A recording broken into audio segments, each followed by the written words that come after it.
Hello, everybody, and welcome to the Doctor's Notes podcast by Doc's Castle Media, a podcast I created to share the notes of one of my favorite reality shows ever, Big Brother USA. I'm your host, Doc, and I'm here to talk BP perspective from Doc's point of view. So here we go. Today's episode, we're going to talk about the veto competition. This was the first veto competition this season, week 1. Yay! First veto competition. But I also want to talk about the gameplay as well, because we had a lot of surprising things. Well, I felt like they were surprising things that happened in this episode that didn't normally happen in Big Brother before, I feel. So we're going to discuss that. But first, I want to also bring the attention to now we have a interesting factor that has entered the game that hasn't really played in the last episode that happened last night, but we'll probably see in the live eviction episode this week. We have breaking news, and I meant to make another episode. Well, not really. I didn't really mean to make another episode. I was trying to decide if I was going to do another episode separately for this, to drop this, but honestly, this isn't that much of a big break of news that I need to make a separate episode for. So that news is, boom, we have a evicted house guest already the first week in the game so far. In the past, we've had players be evicted early in the game because of, maybe being sick or, possibly being too violent at times. And just unfair treatment. They've been voted out of the house because of how their views were. But this time, we had someone evicted from the Big Brother house because they used a racial slur. Boy, oh boy, oh boy.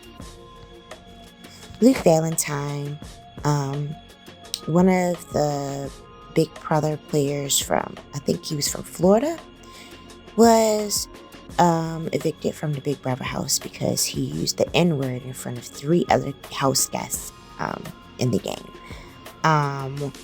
There's clips going around online of Luke being, I don't even want to say he's being racist. He just used the N-word. I don't even know if he was being racist at all. But according to the Big Brother Code of Conduct, there's a zero tolerance in the house for using racial slurs. So even if he just was using it, it's in his vernacular and he used the word, and it's forbidden to be used on TV and forbidden to be used with CBS. So he used that word on the live feeds, and it has resulted in him having to be put out of the game. So now we are back to having 16 contestants in the house. But we will find that out on the Thursday night episode, and we don't know how that will impact the game as far as if we still even need to have a vote to evict someone, because we have an eviction already that they haven't even mentioned yet. And it's just causing an uproar on Twitter and just online, period. That's the reason why I even know about it. I haven't been watching the live feeds to even know that this was going on, but because I get on Twitter and I follow a lot of Big Brother things, I was seeing that there was some controversy about what was going on, and the videos were being shared from the live feeds of Luke saying the word. So he didn't even say the full word. He said the word in midway and caught himself, but he knew that he messed up. He knew that he already messed up once he said it, so he already knew that that was probably going to cause him to be evicted from the house, because that really did. That's what caused him to get evicted now. Yeah. So, bye, Luke. I don't know if this will affect you in any other game in the future if you decide to pursue reality TV, but you gotta learn how not to say certain things. I understand that. That might have been something that is naturally rolls off the tongue where you're from. But can't have that on television. Can't have that word We're trying to overcome our past. So, bye. Now, let's move on to talking about last night's episode. So, last night, let's first talk about the intro. I think last night's episode was the first time we actually saw the profile intro. The intro with everyone when the show is coming on, and we get to see everybody posing for the camera, introducing themselves for the big brother, that these are the people that's on the show. That was the first time we saw it. I wonder if they, like in the past, when people get evicted, how they used to gray out the images on the intro. I wonder if the people would just start disappearing from the intro, or will they be grayed out? Or will they just play them all? I don't know. But that would be interesting to see. But last night was the first time I actually paid attention to the fact that the intro is up there on Big Brother. That is cool. That is cool.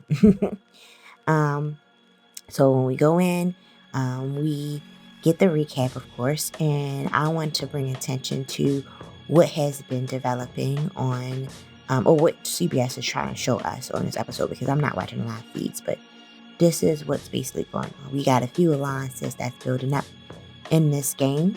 People are playing hard really fast. I want to remind everyone that we have two people on the block.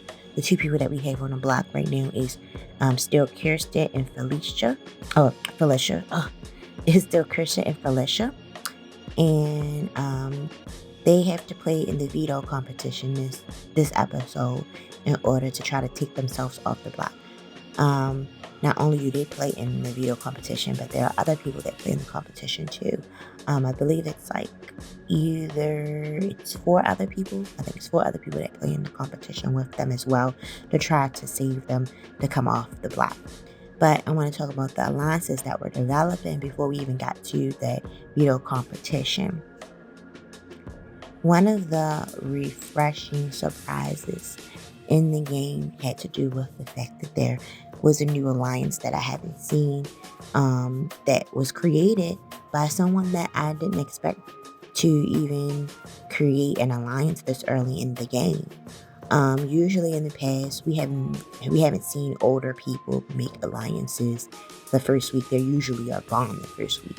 So it was surprising to me that the MVP player of the episode, I think should be the MVP player of this episode, but my podcast is Felicia. Felicia actually started an alliance this episode. She's starting to play now because she's still on the block, so I see her creating an alliance.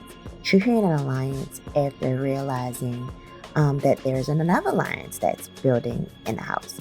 So there are 2 basic, big, important alliances that's going on in the house right now. We have an alliance that's called the Bye Bye Bitches Alliance, which was created by Felicia, and then we have an alliance called the Handful Alliance, which Felicia is basically calling that alliance the Scary Room Alliance.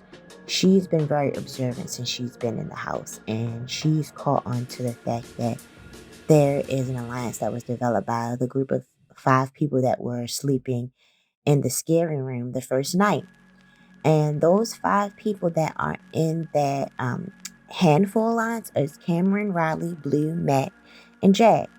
So Felicia has been paying attention to the fact that they were all hanging around each other in the scary room. She knows about an alliance, and she was keeping her eye on that alliance and brought that information to 5 women. I don't even know what room they were sitting in, but she brought that information to 5 women. Which 5 women that is in the Bye Bye Bitches Alliance is Felicia, Cherie, Nicole, Izzy, and maybe Bowie. Because Bowie did leave the room when Felicia was creating this alliance, the Bye Bye Bitches Alliance. But I still want to include her in it because she heard that alliance was being created. Bowie left the room on purpose when the alliance was being created because she doesn't want people to associate her being associated with any alliances. So it seems like she's just trying to move around, but she did say that she wanted to be in this alliance. So Bowie is in the alliance. I just want to say maybe because Felicia, when she left out the room, she circled around it being the 4 people that was left in that room. And I'm not really sure if she still included Bowie in her alliance. But Felicia took that information that that she's gathering from observing the scary room, and took that and created the Bye-Bye Alliance, which creates the fact that now she's the MVP player in my podcast because she made a major move in the game that is causing Cherie to also play a little harder. She's saying that she will be loyal to this alliance as long as they're loyal to her. And I honestly think that since she's in this small 5-person alliance, that this alliance might be loyal to her. They might be. We might be questionable about Bowie though. She's already moving around. So we don't know how loyal she is to that. But it's not the Scary Room Alliance. Their name isn't the Scary Room Alliance. The actual name of the alliance that Felicia caught onto is the Handful Alliance. The Handful Alliance is created by Riley. And it's basically the Scary Room Alliance.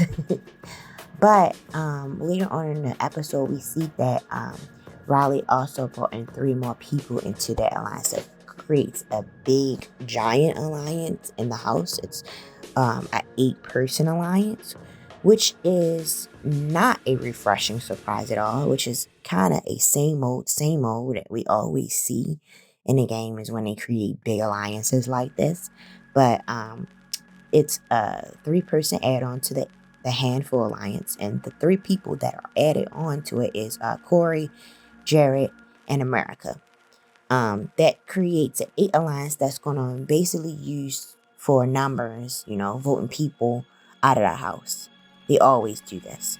That's not surprising at all. I wish people would stop and just, work with the people that they have. I was okay with it just being 2 5-people alliances, and then you got your little scragglers that's going around.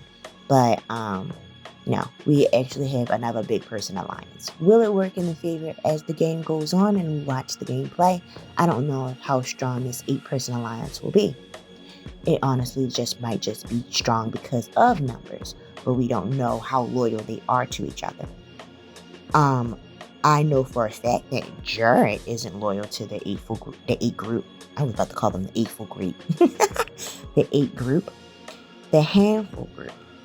He doesn't. I don't even know if the 3 that's added to the Handful know about the Handful. They just know about them being a big group of 8. So Jared actually went to his mom about being in a 8-group alliance. Cherie, who's his mom, let me remind y'all that Cherie, she likes the fact that Jared is giving her this information.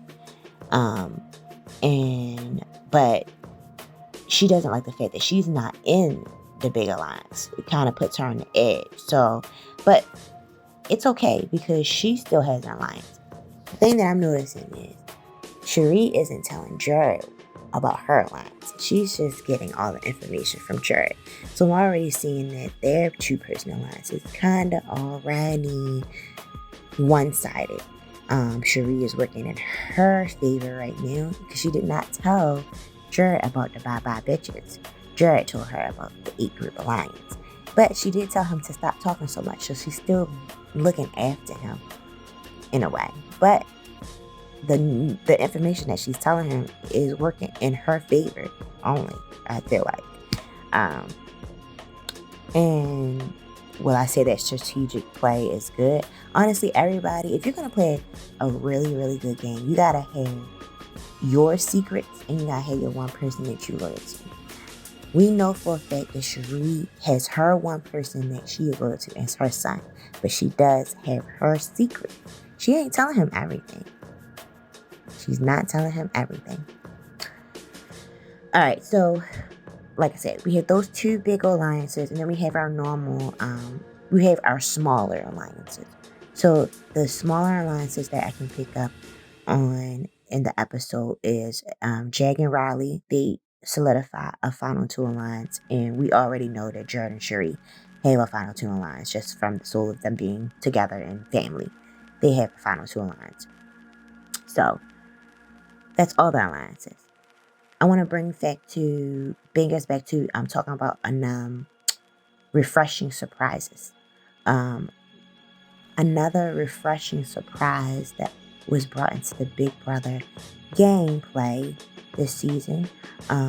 We were introduced to two people that they don't normally have in the game. Their backgrounds was not normally in the game, and that's Jag and Hisam, both Muslim Americans. I like the fact that they highlighted their background in this episode. There are more people in this country that live in this country that we need to take a moment and learn about their culture, learn about the differences of people, and include them in our life, in everyday life, because everybody doesn't live the same lifestyle, So it's important to learn about different lifestyles so that we do not discriminate against them. So I appreciate them bringing some education into the show about Muslim Americans and what they face. We heard for the first time, I think the first time on TV I've ever heard about Sync.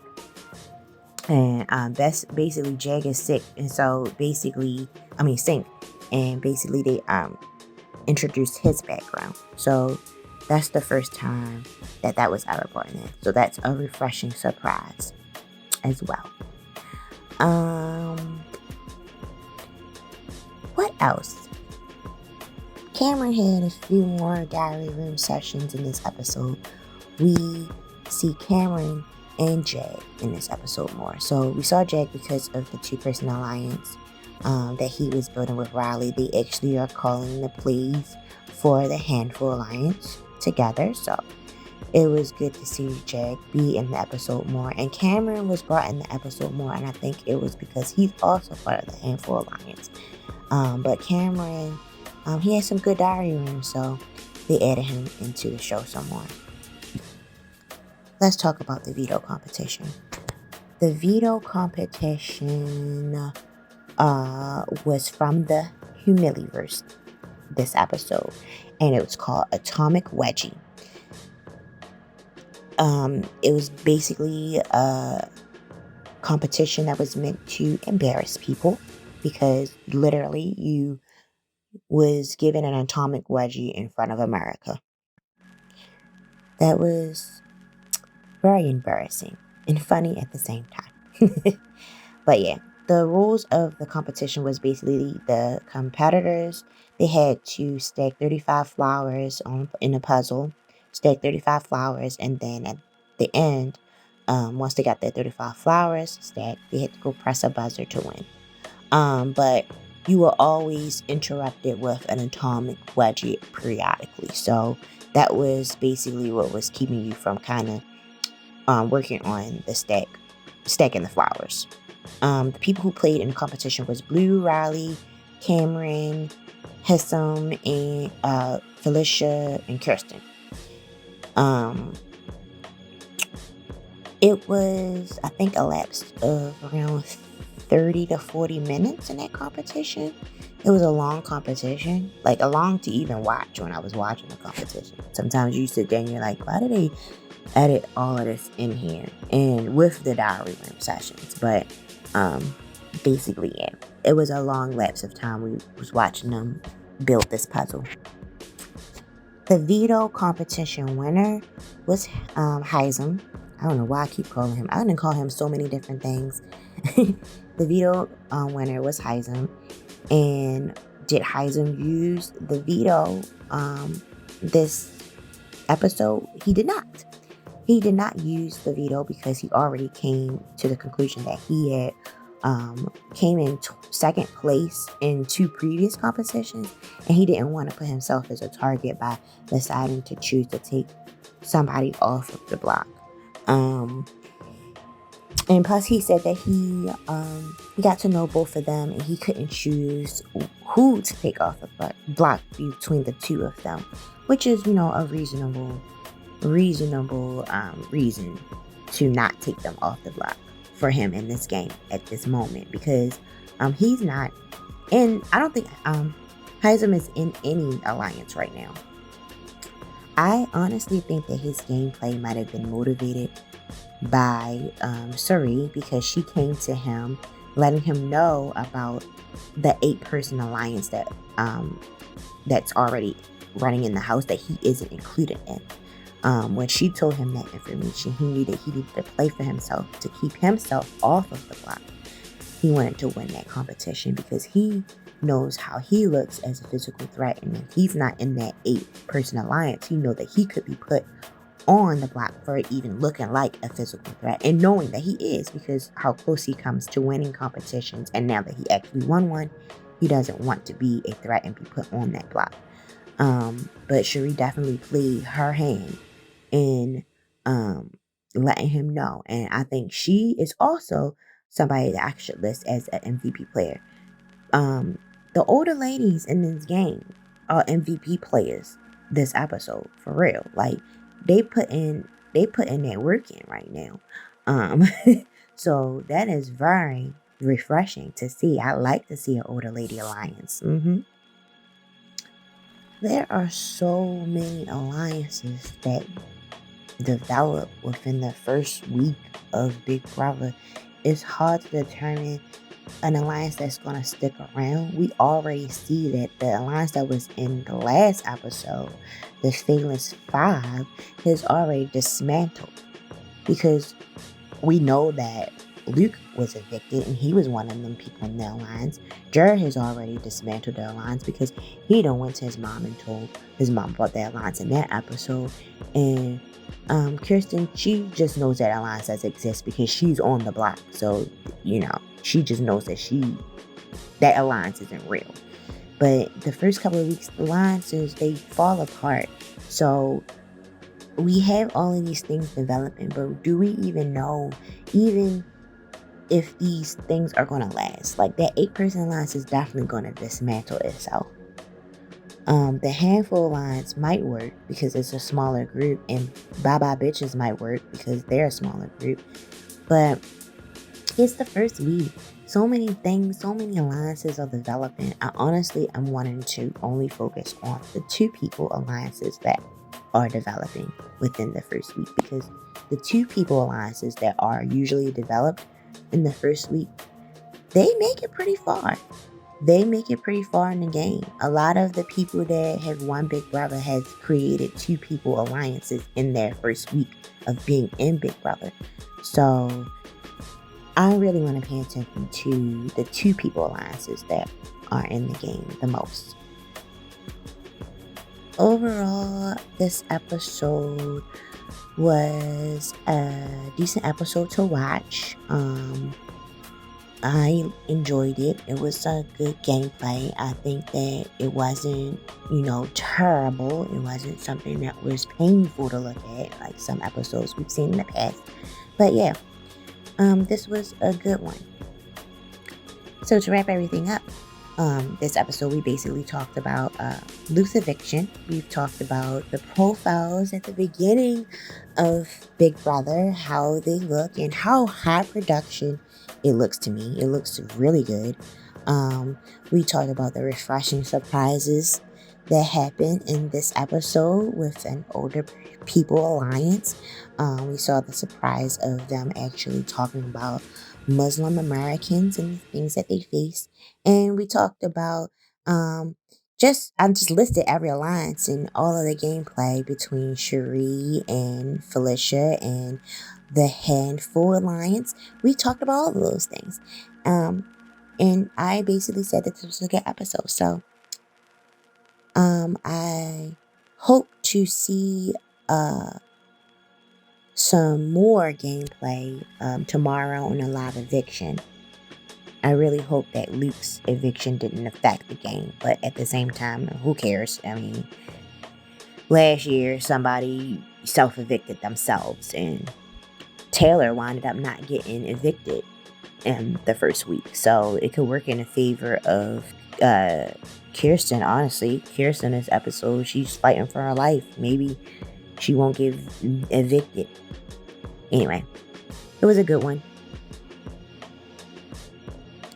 Let's see what happens on Thursday's night episode. Thank you so much for tuning into the Doctor's Notes podcast. I hope you enjoyed today's episode, and if you found value in what you heard today, don't forget to subscribe to our podcast and leave us a review on your favorite podcast platform. For more updates and Doc's Castle content, follow me on my social media. You can find me on Twitter, Instagram, and Facebook at Doc's Castle. If you have any questions, suggestions, or topics that you'd like to cover in future episodes, feel free to reach out to me via email at docscastlemediainfo@gmail.com. Remember, your support means the world to me, and I'm grateful to have you as a listener. But until next time, peace out.